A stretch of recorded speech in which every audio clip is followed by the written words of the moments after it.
കഴിഞ്ഞ കുറേ ദിവസങ്ങളായി സോഷ്യൽ മീഡിയയിലെ ഏറ്റവും വലിയൊരു സംസാര വിഷയമാണ് രേണുസുതി പറഞ്ഞ ചില പ്രസ്താവന.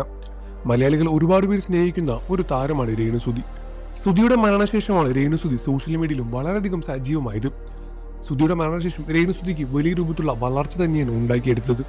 കഴിഞ്ഞ ദിവസം രേണുസുതി തുറന്നു പറഞ്ഞ ഒരു പ്രസ്താവന ഇങ്ങനെയായിരുന്നു: ഇതുവരെ വിവാഹത്തിനെ പറ്റിയ ഒരു ചിന്തയും തനിക്ക് ഉണ്ടായിരുന്നില്ല, എന്നാൽ ഇപ്പോൾ കുറച്ചായി വിവാഹം കഴിക്കാനുള്ള ചിന്തകളെല്ലാം വന്നു തുടങ്ങി. തന്റെ സോഷ്യൽ മീഡിയ പേജിലൂടെയാണ് രേണുസുതി ഈ കാര്യം തുറന്നു പറഞ്ഞത്. വിവാഹത്തെ പറ്റിയുള്ള ആലോചനകളെല്ലാം തന്നെ തനിക്ക് ഒരുപാട് വരുന്നുണ്ട് എന്നും രേണുസുതി ഇതിനോടകം വ്യക്തമാക്കിയതാണ്. രേണുസുതി തേടുന്നത് വെറുമൊരു മനുഷ്യനെയല്ല, തന്നെയും തന്റെ കുഞ്ഞുങ്ങളെയും അത്രമേൽ സ്നേഹിക്കുന്ന, ഒരിക്കലും വിട്ടിട്ട് പോകാത്ത, അത്രയും കൂടെ നിൽക്കുന്ന ഒരു വ്യക്തിയെ കൂടിയാണ്.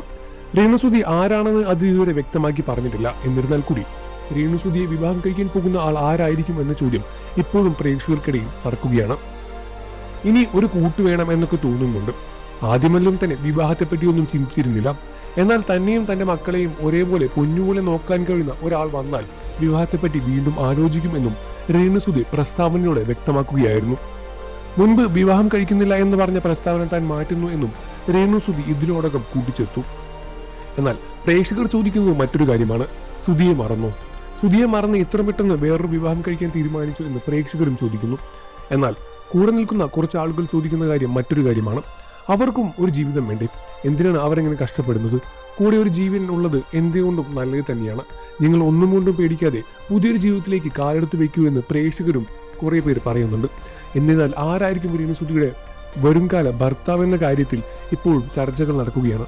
രേണുസുതി പറയുന്നതനുസരിച്ച് രേണുസുതി ആരാണെന്ന് ഇതുവരെ വ്യക്തമാക്കിയും തന്നിട്ടില്ല. കഴിഞ്ഞ ദിവസം ഇൻസ്റ്റാഗ്രാം സബ്സ്ക്രിപ്ഷൻ തുടങ്ങിയതിനെ പറ്റി എല്ലാം തന്നെ ഒരുപാട് ചർച്ചകളും രേണുസുതിക്കെതിരെ വന്നിട്ടുണ്ടായിരുന്നു. ബിനു അടിമാലി അതിന് നൽകിയ പ്രസ്താവനയും സോഷ്യൽ മീഡിയയിൽ വൈറലാവുകയായിരുന്നു. അവർ ജീവിക്കാനുള്ള മാർഗമല്ലേ, അവർ ജീവിച്ചോട്ടെ എന്നുമാണ് ബിനു അടിമാലി നടത്തിയ പ്രസ്താവന.